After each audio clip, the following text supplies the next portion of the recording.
Marcus Rivera adjusted the rearview mirror of his weathered Honda Civic as he pulled into the parking lot of the county courthouse. At 34, he had learned to make every dollar stretch, and today represented either his biggest opportunity or his most spectacular mistake. His dark hair, streaked with premature gray from years of stress, was pulled back in a neat ponytail, and his clothes, faded khakis, worn dress shoes, and a button-down shirt that had seen better days, spoke of someone who worked in education but dreamed of something more. Before we jump back in, tell us where you're tuning in from. And if this story touches you, make sure you're subscribed, because tomorrow I've saved something extra special for you.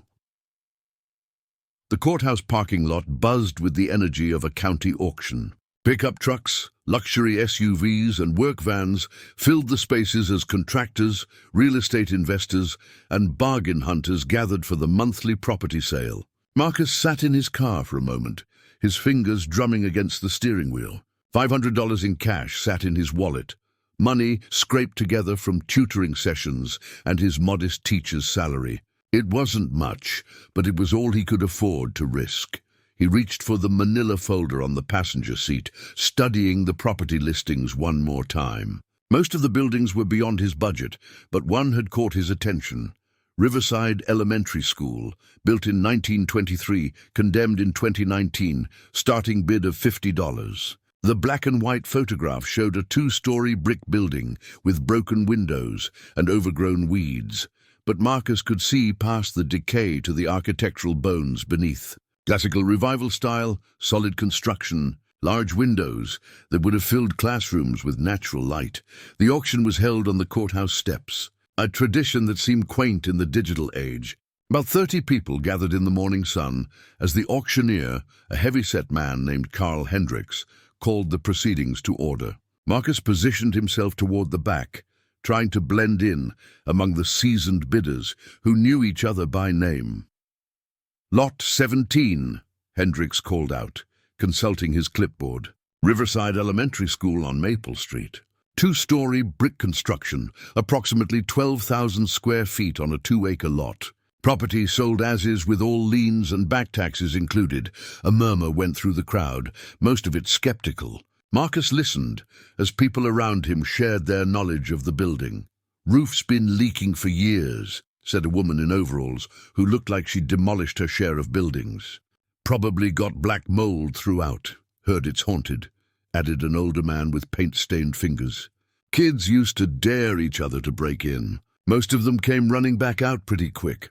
Foundations probably shot too," the woman continued. "These old schools weren't built to last a century." Marcus felt his confidence wavering as the negative assessments piled up. Maybe this was a mistake. Maybe he should stick to smaller projects, furniture flips, and minor repairs that he could handle in his spare time. "Starting bid is $50, Hendricks announced. "Do I hear 50?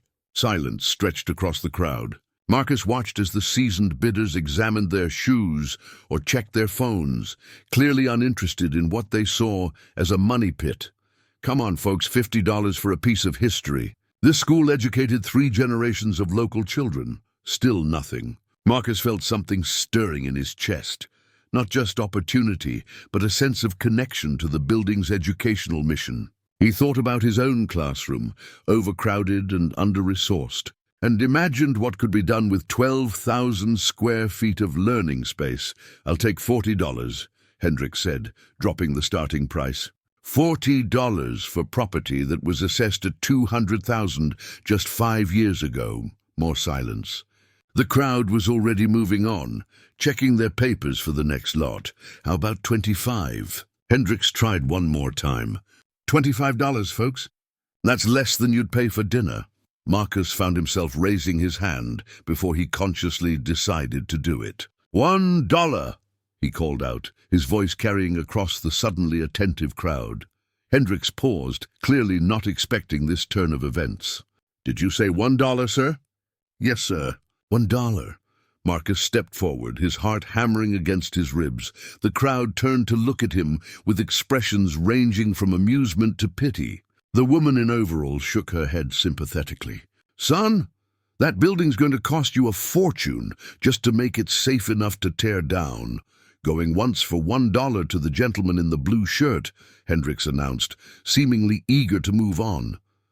Do I hear $2, anyone? Marcus held his breath as he scanned the faces around him. Nobody else was foolish enough to bid on what they clearly saw as a worthless property. Going twice for $1, Hendricks continued. Last chance, folks. This is genuine turn-of-the-century craftsmanship. Still nothing. Sold. For $1 to bidder number 847. Hendricks brought down his gavel with a sharp crack that seemed to echo through Marcus's entire future. See the clerk for payment and paperwork.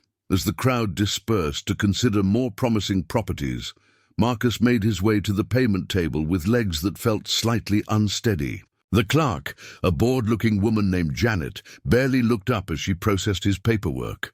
$1 for lot 17, she said, stamping various documents. You'll need to pay the back taxes, that's $837, and the processing fees bring your total to $915. Marcus's heart sank. He'd known about the back taxes, but hadn't calculated the additional fees. His $500 suddenly seemed woefully inadequate. Can I pay in installments? He asked quietly. Janet finally looked at him properly, taking in his worn clothes and nervous expression. Honey, you can't afford this property? Nobody's going to blame you for walking away. I can come up with the money, Marcus said, though he wasn't sure how. How long do I have? 30 days, Janet replied, handing him a receipt. But I'd strongly recommend you visit the property before you commit to anything more. Most people who buy at these auctions have already done their due diligence. An hour later, Marcus stood in front of Riverside Elementary School with his receipt in one hand and a growing sense of either destiny or doom in his chest. The building was worse than the photograph had suggested. Ivy covered most of the east wall.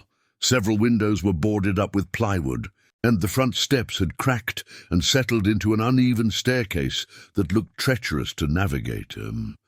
But there was something about the proportions, the careful brickwork, the arched windows that spoke of craftsmanship from an era when schools were built to inspire as well as educate. Marcus walked around the perimeter, noting structural issues, but also seeing possibilities. The lot was larger than he'd expected, with mature oak trees that would provide natural shade and beauty once the overgrowth was cleared.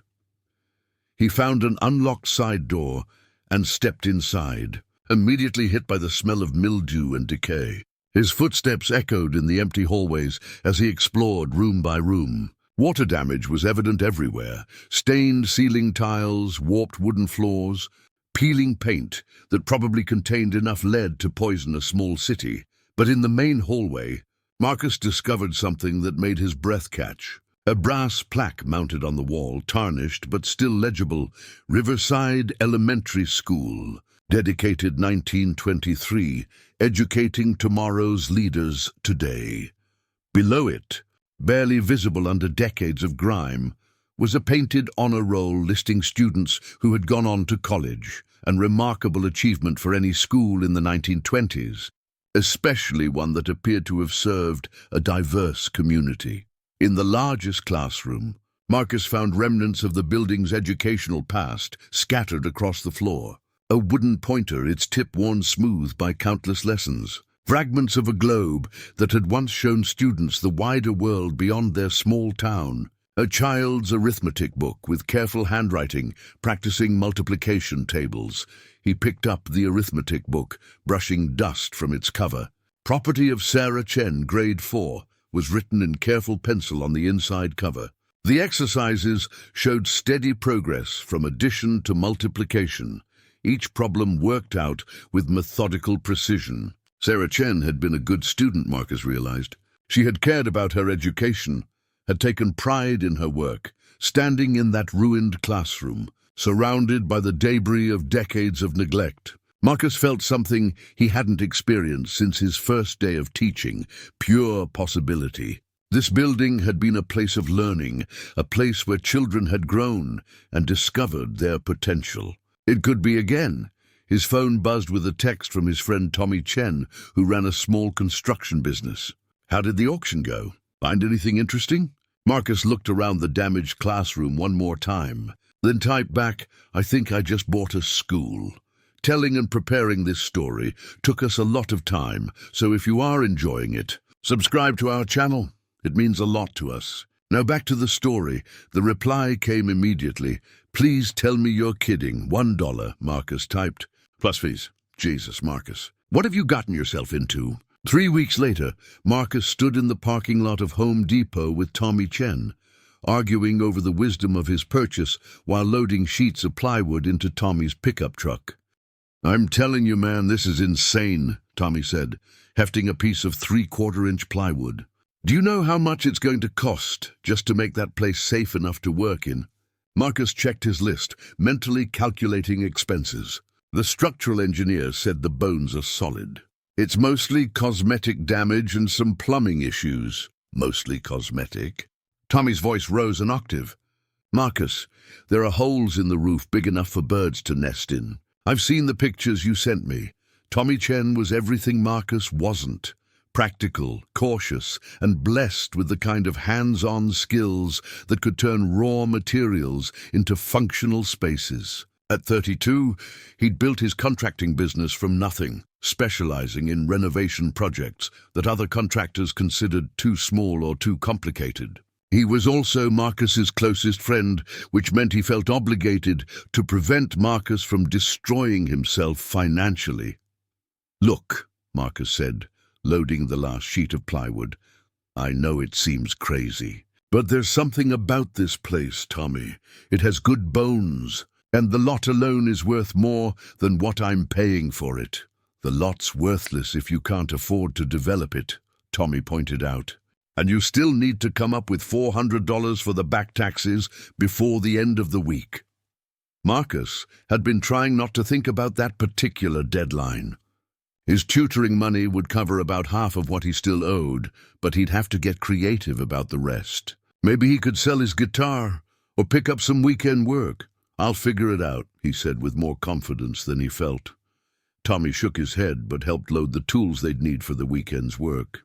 Fine, but I'm only helping you because I don't want to read about you getting crushed by falling ceiling. Tiles in the local paper. Saturday morning found them at the school with a truck full of supplies. And a plan to make the building weather-tight enough for serious renovation work. Marcus had spent the week researching the building's history, and his findings had only deepened his fascination with the place. Riverside Elementary had served the community from 1923 to 1954, when it was abruptly closed and the students transferred to a newer facility across town. The official reason given was declining enrollment, but Marcus had found inconsistencies in the school board minutes that suggested a more complicated story. References to community concerns and external pressures, without any specific details about what those concerns might have been. Hand me that pry bar, Tommy said, working to remove a sheet of plywood from one of the main floor windows. This wood's been here so long it's practically part of the building. As the plywood came away, sunlight streamed into the classroom for the first time in years. Dust motes danced in the golden beams, and Marcus could almost hear the echoes of children's voices, the scratch of chalk on blackboards, the rustle of pages turning. Wow, Tommy said quietly, his pragmatic objections momentarily forgotten. Look at those windows. They don't make glass like that anymore.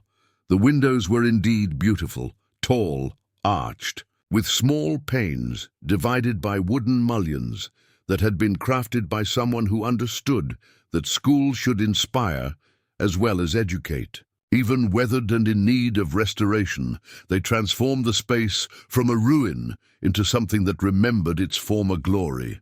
They worked systematically, room by room, clearing debris and assessing damage. In what had been the principal's office, they found a metal desk drawer that had been overlooked by previous scavengers. Inside were personal items that painted a picture of the school's final years. Lesson plans for a unit on American democracy, a teacher's grade book with careful notations about each student's progress, and a collection of photographs showing school events and celebrations.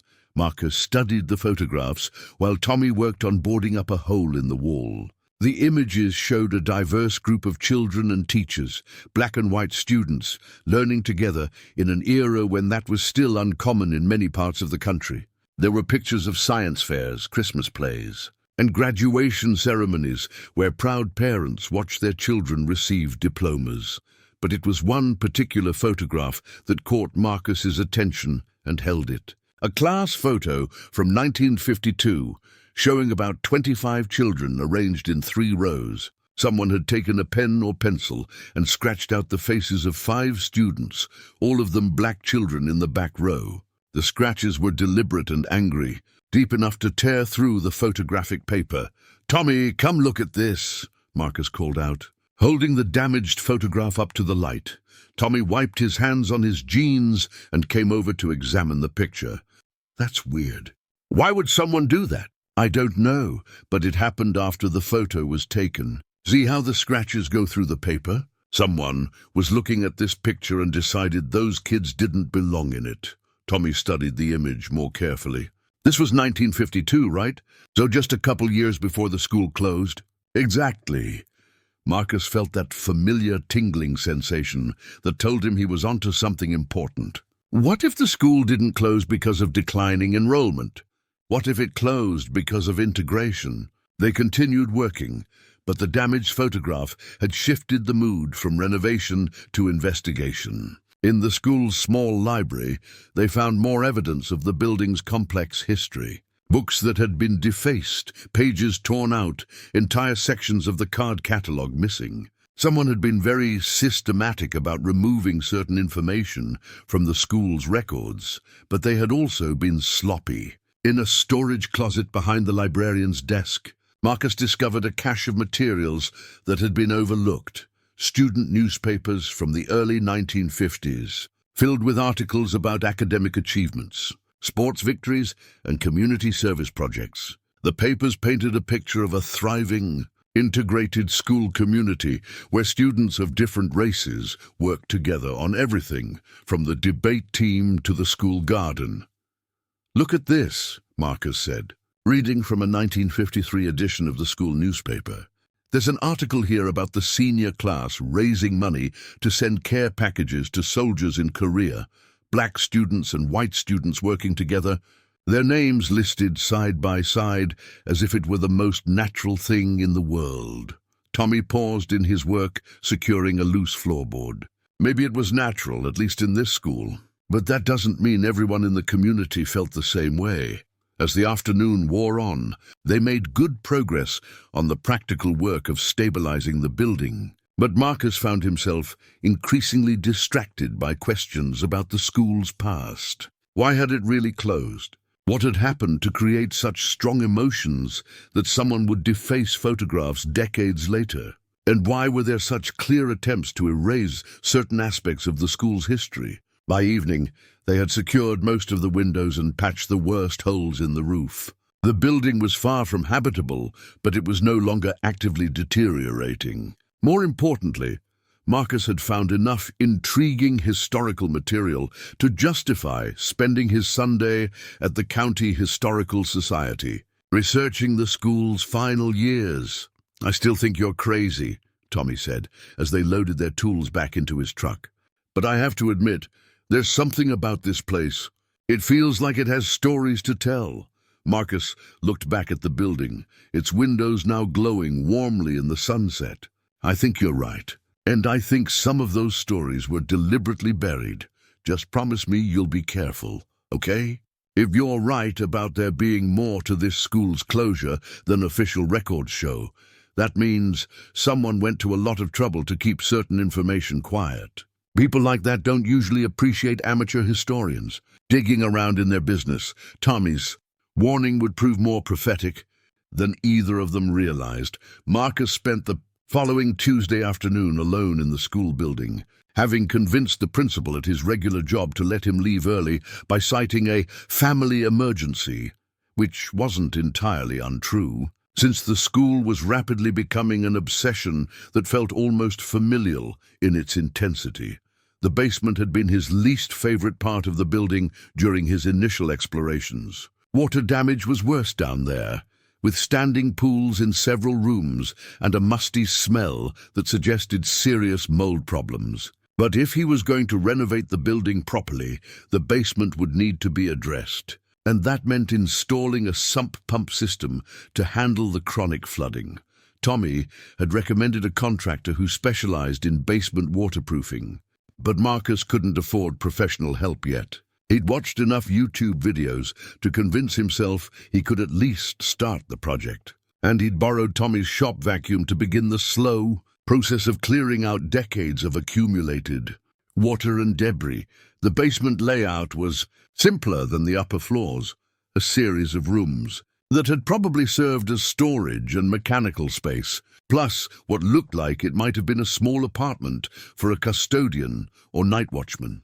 Marcus worked methodically, room by room, pumping out standing water and hauling out damaged furniture, moldy textbooks, and rusted metal fixtures. It was in the third room that he noticed something odd. The space was smaller than it should have been, according to the building's exterior dimensions. Marcus paced off the length of the room, then went outside to measure the corresponding section of the foundation.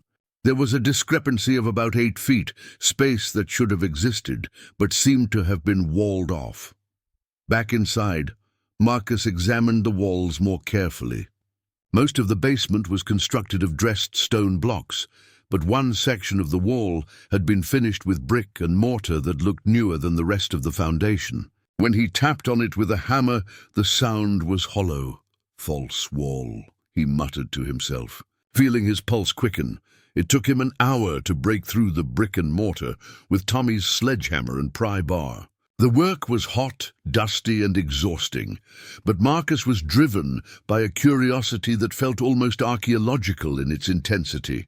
When he finally broke through, his flashlight beam revealed a space that took his breath away. The hidden room was about 12 feet by 8 feet, with a ceiling just tall enough for an adult to stand upright. But more importantly, it was dry. The careful construction had kept water out, preserving everything inside in remarkable condition. And there was a lot to preserve.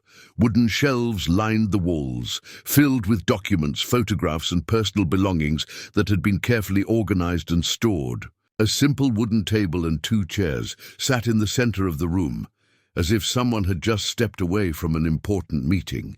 Most remarkably, someone had installed electric lighting in the space, a single bulb hanging from the ceiling that still worked when Marcus found the light switch. Under that harsh electric light, Marcus began to understand that he had discovered something extraordinary. The documents dated from 1935 to 1954, and they told a story that had been completely erased from official records. Riverside Elementary School had indeed been more than just a school. It had served as a crucial way station in a network that helped escaped prisoners reach freedom in northern cities.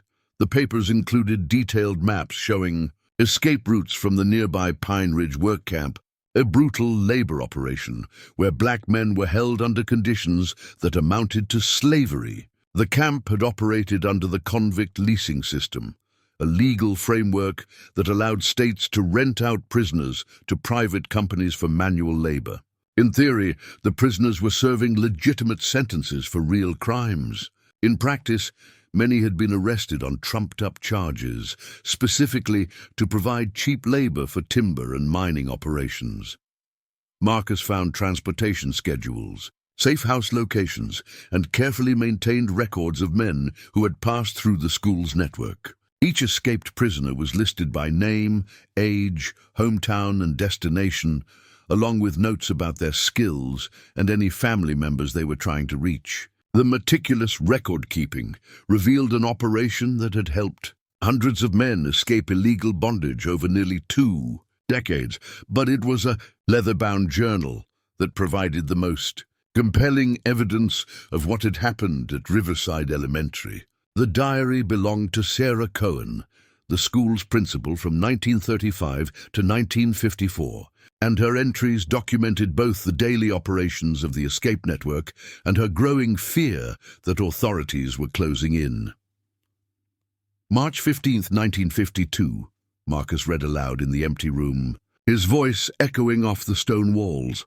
3 more men arrived last night from Pine Ridge. Thomas says the guards are getting suspicious about the escape rate. We may need to suspend operations for a while. April 3rd, 1952, Sheriff Morrison came by the school today asking questions about unusual activity in the area. I maintained that we've seen nothing out of the ordinary, but he seemed skeptical. Judge Caldwell was with him, and I don't like the way that man looks at our integrated classrooms. May 20th, 1952. The school board meeting was hostile tonight. 3 families withdrew their children, claiming they don't want them mixing with undesirable elements. I fear our days are numbered. August 14th, 1954. It's over. Sheriff Morrison presented a warrant to search the school grounds. We had enough warning to clear out the basement room, but they found evidence that someone had been living in the building after hours. Judge Caldwell says the school must be closed immediately for public safety reasons. 20 years of work gone. Marcus sat in the hidden room for a long time after he finished reading the journal, trying to process the implications of what he had discovered. This wasn't just local history.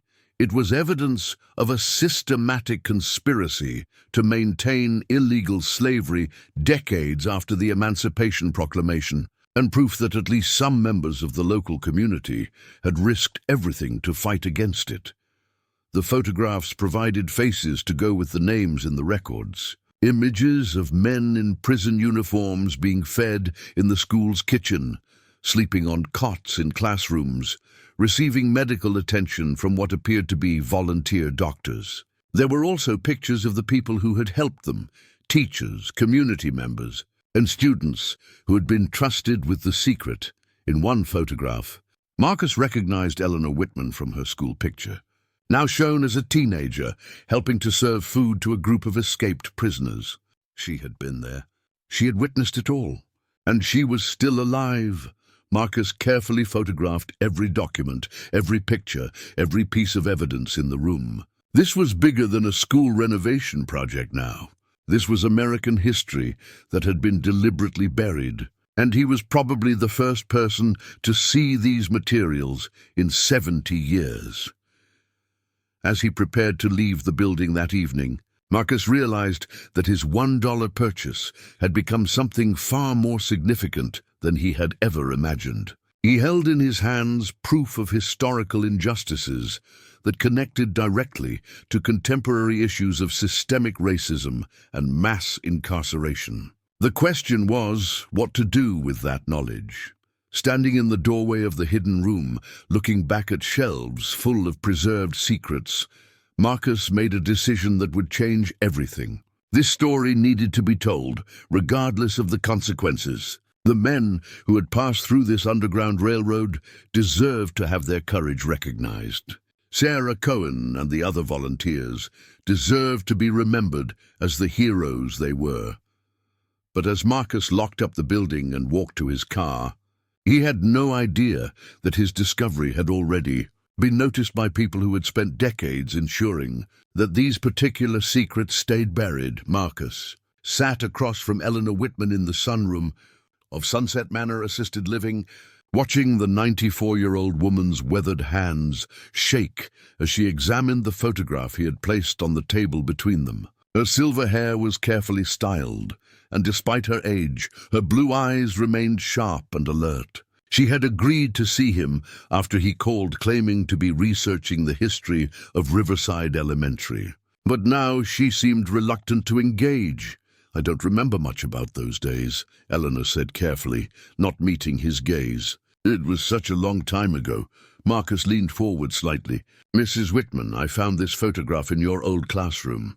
It shows you helping serve food to some men in what appears to be the school kitchen. Eleanor's hands stilled on the photograph. For a long moment, she studied the image of her teenage self ladling soup into bowls held by men in prison uniforms. When she looked up, tears had gathered in her eyes. Where did you find this? She whispered. in a hidden room in the school's basement, along with documents, journals, and records of an operation that helped men escape from Pine Ridge work camp. Eleanor closed her eyes, and Marcus watched decades of carefully buried memories surface on her lined face. When she opened her eyes again, the fear was still there, but so was something that might have been relief. "Miss Sarah swore us to secrecy," Eleanor said quietly. "She said people would die if we ever talked about what happened in that school." "Miss Sarah Cohen." "The principal?" Eleanor nodded. "She was the bravest woman I ever knew. When those men started showing up in the middle of the night, hurt and terrified, Miss Sarah never turned anyone away. She organized the whole thing. Who would bring food? Who would stand watch? Who would drive them north to the next safe house?"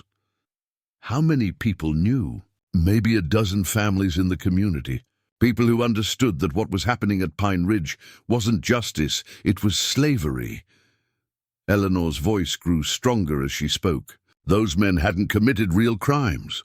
They were arrested for things like vagrancy or disturbing the peace, made up. Charges so the county could lease them out to the timber companies.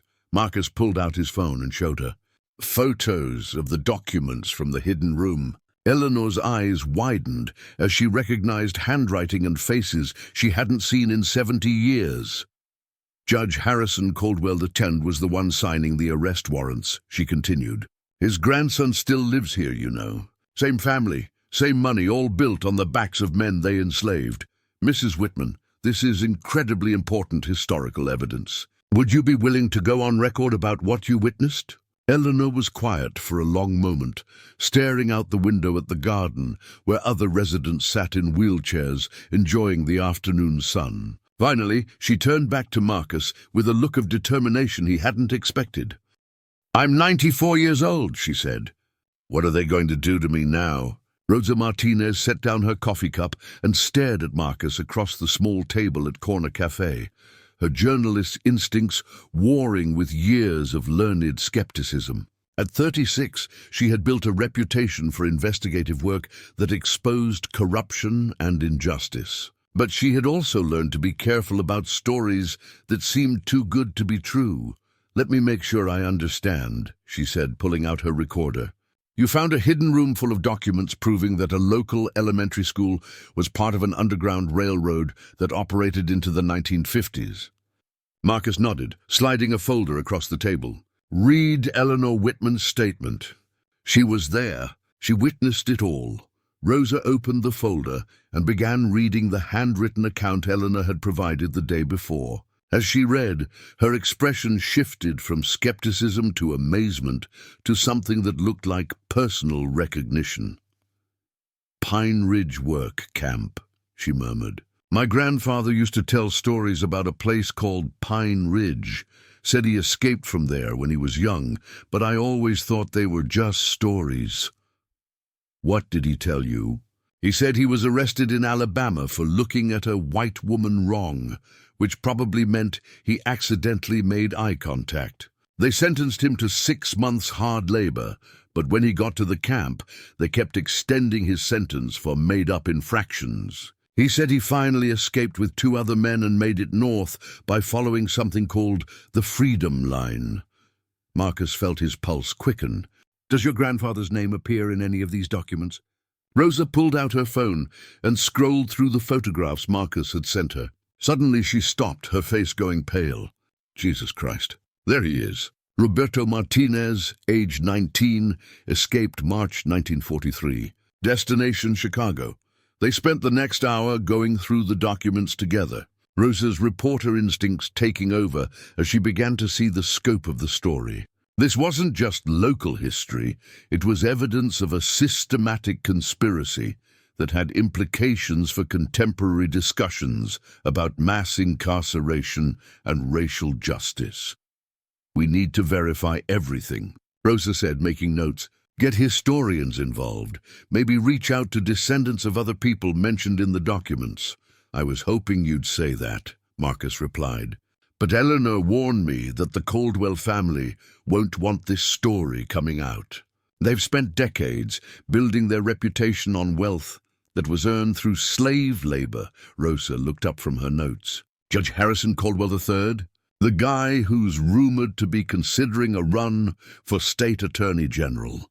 That's the one. His great-grandfather was signing the arrest warrants that sent innocent men to Pine Ridge.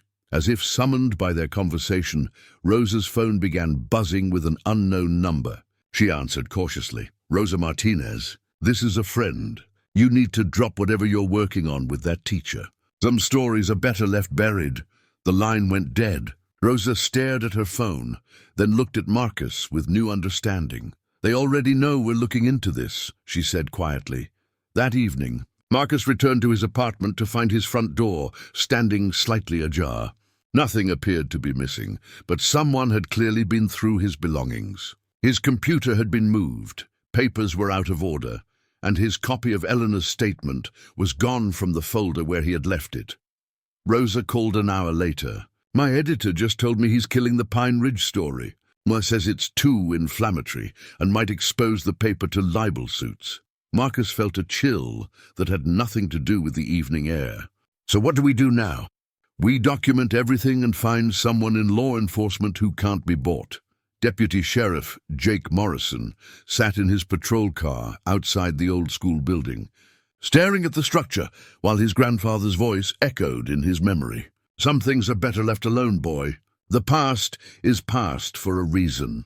At 41, Jake had spent most of his career trying to live down his family's complicated legacy in law enforcement. His grandfather had been sheriff during some of the darkest years in the county's history, and Jake had always suspected there was more to the old man's career than official records suggested. When Marcus Rivera and Rosa Martinez walked up to his car, Jake rolled down the window but didn't get out. He had been expecting this conversation ever since word started spreading about their investigation into the old school. Deputy Morrison, Marcus said, we need to talk to you about Pine Ridge Work Camp and what we've discovered at Riverside Elementary. Jake studied both of them carefully. Get in, he said finally, but we're going to drive while we talk. As Jake drove slowly through the quiet streets of the town, Marcus and Rosa took turns explaining what they had found. Jake listened without comment, his jaw growing tighter as the story unfolded. When they finished, he was quiet for a long moment. My grandfather was Sheriff Robert Morrison from 1948 to 1962, he said finally. I grew up hearing stories about what a good man he was, how he kept the peace during difficult times. But I've seen some of his old case files, and there were things that never made sense. What kind of things? Rosa asked. Arrest records that didn't match court documents. Evidence that disappeared from lockup. Cases that got dropped without explanation. Jake pulled into an empty parking lot and turned off the engine. I've been trying to prove he was dirty for 20 years, but I never had enough evidence. Marcus pulled out his phone and showed Jake photographs of documents from the hidden room. Would this be enough evidence? Jake studied the images, his face growing pale as he recognized his grandfather's signature on several official documents. Christ! He wasn't just covering up the escape network. He was part of the system that sent men to Pine Ridge in the first place. Will you help us? Rosa asked. Jake was quiet for several minutes, staring out at the darkening sky. When he finally spoke, his voice was heavy with years of accumulated guilt and shame. Sheriff Coleman is meeting with Judge Caldwell tomorrow morning, he said. Word is they're going to find a reason to arrest you both, probably on some trumped-up charges about trespassing or theft. They want to discredit you before your story gains any traction. What do you suggest? Marcus asked. Jake started the engine and pulled back onto the road. We've got maybe 24 hours to document everything and get it to someone who can't be intimidated or bought. I know a federal prosecutor who specializes in civil rights cases. She might be interested in a story like this. As they drove back toward the school, none of them noticed the black sedan that had been following them, or the telephoto lens capturing their conversation through the patrol car's windows. Judge Harrison Caldwell III sat behind his mahogany desk, reading the preliminary report his private investigator had provided about Marcus Rivera's background. At 58, Caldwell had perfected the art of appearing distinguished and benevolent while wielding power with ruthless efficiency. His silver hair and expensive suits projected authority, but his pale eyes held the calculating coldness of someone who viewed people as obstacles to be removed. Teacher's salary. Student loans, no significant assets, Caldwell read aloud to the man sitting across from his desk. This should be easy to handle. The investigator, a former police detective named Warren Mills, nodded. I've already contacted the school district. Apparently, Rivera has been using sick days to work on his little renovation project. That's grounds for disciplinary action. Caldwell set down the report and walked to his office window, which offered a view of the town square where his great-grandfather's statue stood as a monument to justice and civic leadership. The irony was not lost on him. What about the journalist? Rosa Martinez has a history of financial problems. Gambling debts, overdue credit cards. Her newspaper is struggling too. One lawsuit could shut them down. A soft knock interrupted their conversation. Caldwell's daughter, Isabel, entered without waiting for permission. Her designer suit and perfectly styled blonde hair unable to disguise the tension in her posture. Father, we need to talk, she said, glancing nervously at Mills. Warren was just leaving, Caldwell said dismissively. After Mills departed, Caldwell turned to his daughter with barely concealed irritation. I assume this is about your sudden interest in family history? Isabel had spent the previous week going through boxes of family documents stored in the mansion's attic, ostensibly researching genealogy for a family reunion. What she had actually found were her great-great-grandfather's personal papers, including correspondence that revealed the true scope of the Pine Ridge operation. I know what happened at Pine Ridge, she said quietly. I know how our family really made its money. Caldwell's expression didn't change, but something dangerous flickered in his eyes. Our family has always been involved in legitimate business enterprises. Convict leasing wasn't legitimate business, Father. It was slavery with paperwork. Isabel pulled a letter from her purse, her hands shaking slightly. This is from 1951. Great-great-grandfather is complaining to the state attorney general that the niggers are escaping faster than we can catch them and asking for federal assistance to shut down what he calls the underground railroad that's still operating in our county. Caldwell moved with surprising speed for a man his age, snatching the letter from his daughter's hand. Where did you get this? It doesn't matter. There are more documents, Father. Letters, financial records, photographs. Enough to destroy everything you've built. Everything we've built, Caldwell corrected coldly. Your law school education, your Manhattan apartment, your comfortable life, all of it was paid for with money that started flowing into this family 100 years ago. Don't pretend you have clean hands in this. Isabel felt the weight of inherited guilt settling on her shoulders, but her voice remained steady. Maybe it's time to make amends, by destroying our family's reputation, by validating the lies that communist teacher is spreading. They're not lies, Father. I've seen the evidence. Caldwell walked back to his desk and picked up his phone. Security. I need you to escort my daughter from the building. She's not feeling well. As two security guards appeared in the doorway, Isabel looked at her father with a mixture of sadness and determination. I won't let you destroy innocent people to protect a legacy built on murder and slavery. You don't have a choice, Caldwell replied. But they do, and they're about to learn what happens when people make the wrong choice in this town. After Isabel was escorted out, Caldwell made a series of phone calls. By evening, Marcus had received official notice that his teaching contract was under review for misuse of professional development time and violation of district policies. Tommy Chen's construction business had mysteriously lost 3 major contracts, and Rosa Martinez discovered that her newspaper's largest advertiser had decided to pursue other marketing opportunities. The message was clear. Back down or face complete financial ruin. Reverend Samuel Washington unlocked the side door of Mount Olive Baptist Church at 5 in the morning. knowing that Marcus, Rosa, and Deputy Morrison would arrive soon for their clandestine meeting. At 73, the Reverend had seen enough injustice to recognize when powerful people were trying to bury the truth, and his church had a long history of providing sanctuary for those fighting oppression. The basement fellowship hall had been transformed into a makeshift operations center. Tables were covered with photographs, documents, and laptops as the team worked frantically to digitize and distribute evidence before Judge Caldwell could have them arrested or the school building demolished. "Any word from your federal prosecutor contact?" Marcus asked Jake, who was scanning documents with a portable scanner he'd borrowed from the sheriff's department. "She's flying in this afternoon," Jake replied. "But Caldwell's people are putting pressure on her superiors too. We might have a very narrow window to present our case."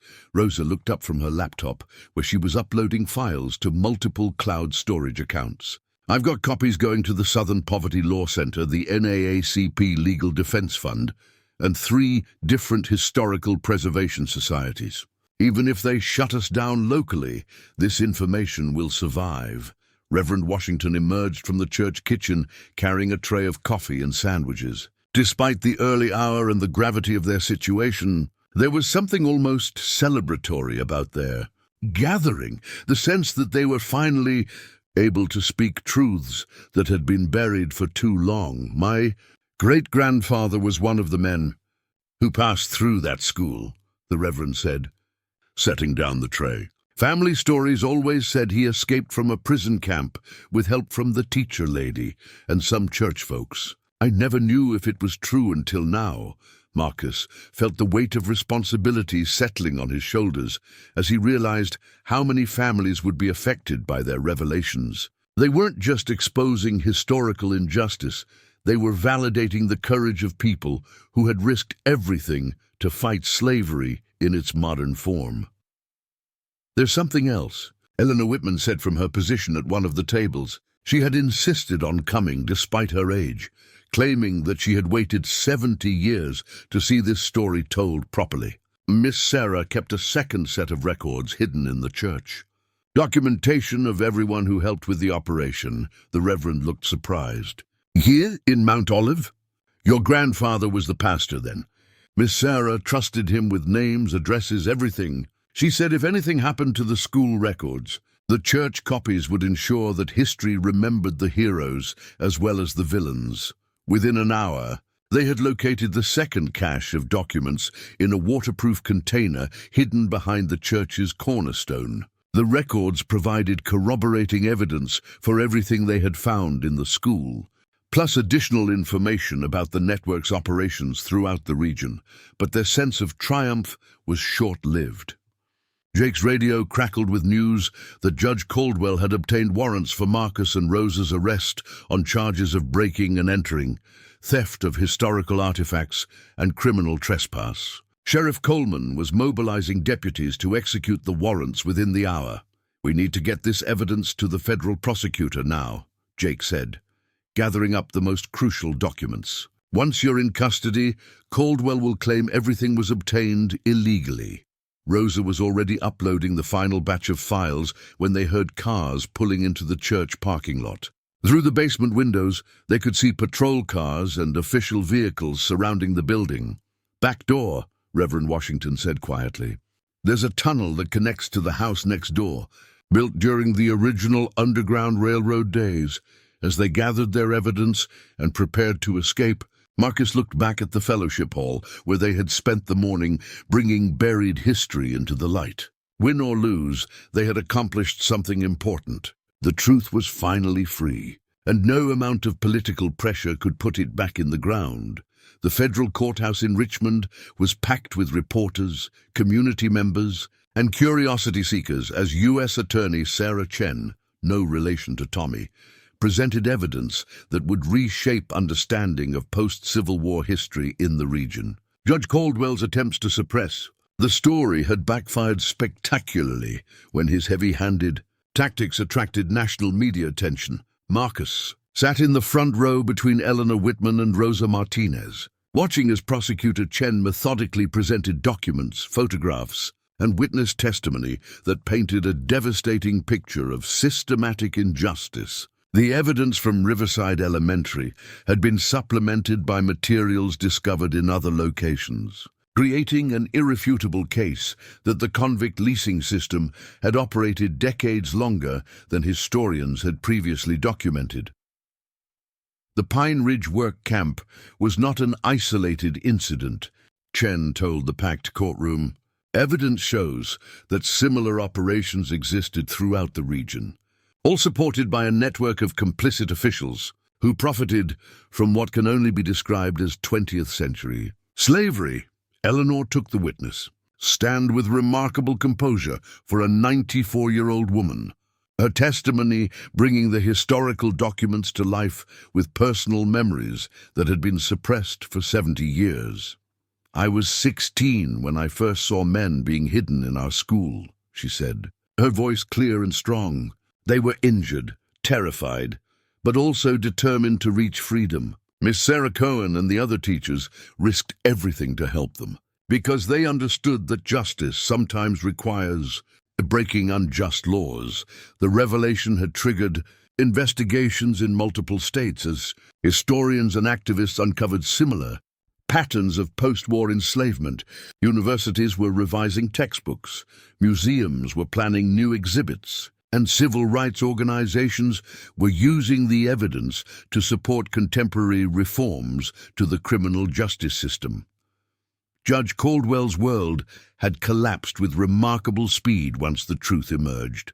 Federal charges had been filed not just for his attempts to suppress evidence, but for his family's ongoing financial benefits from Pine Ridge-era investments. His political career was over, his assets were frozen pending investigation, and his reputation lay in ruins.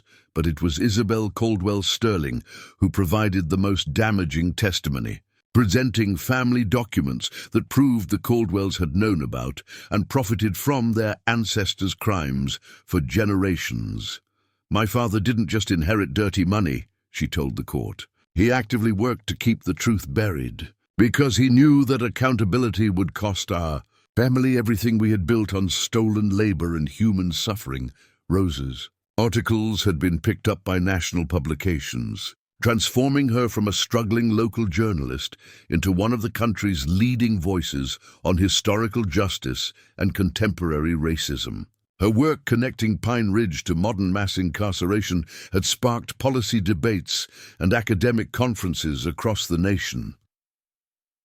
Tommy Chen, despite the financial pressure he had faced, had volunteered his time to help renovate the school building into a museum and community center. The work had attracted volunteers from across the region, creating a model for how communities could confront difficult histories while building more just futures.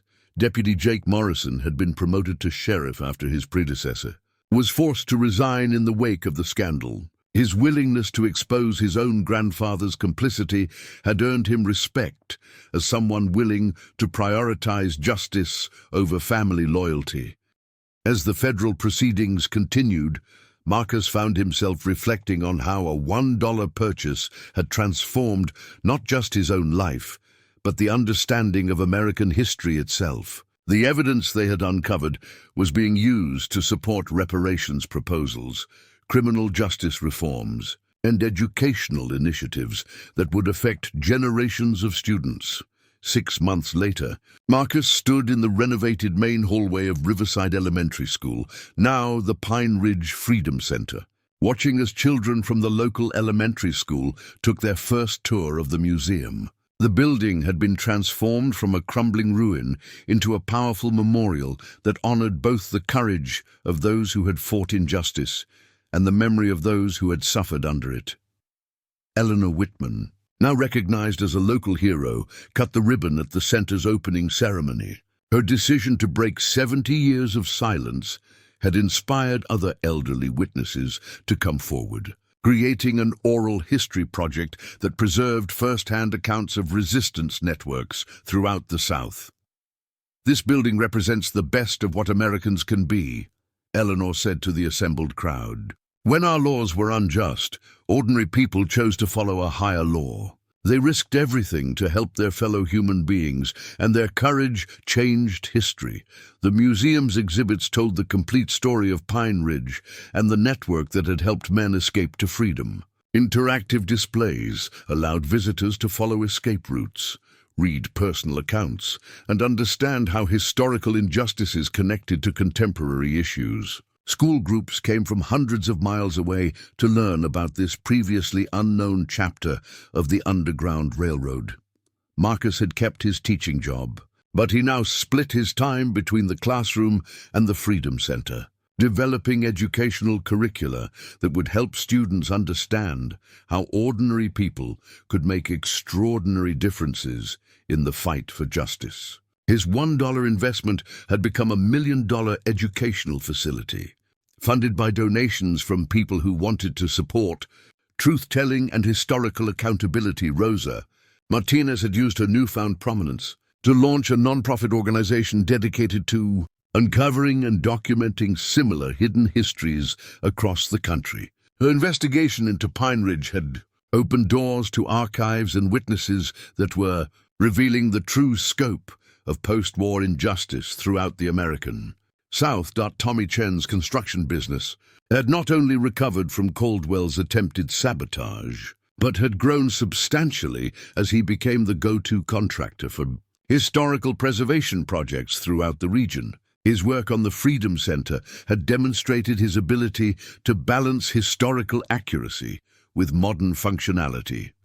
Judge Harrison Caldwell III was serving a federal sentence for conspiracy, obstruction of justice, and civil rights violations. His conviction had sent a message that historical crimes could have contemporary consequences, encouraging other communities to examine their own buried histories. Isabel Caldwell Sterling had used her legal training to establish a foundation that provided reparations to descendants of Pine Ridge victims and supported educational initiatives about convict leasing throughout the South. Her decision to prioritize justice over family loyalty had made her a powerful advocate for confronting inherited guilt and inherited wealth built on injustice. As Marcus walked through the museum that evening after the crowds had gone home, he stopped at a display case containing Sarah Cohen's journal and the original documents that had started it all. The brass plaque on the wall had been restored and supplemented with new text: Riverside Elementary School, 1923-1954, dedicated to education, devoted to justice, committed to the principle that all people deserve freedom and dignity. Looking out through the restored windows at the community garden, where volunteers grew food for local families in need, Marcus understood that his $1 purchase had been about much more than real estate investment.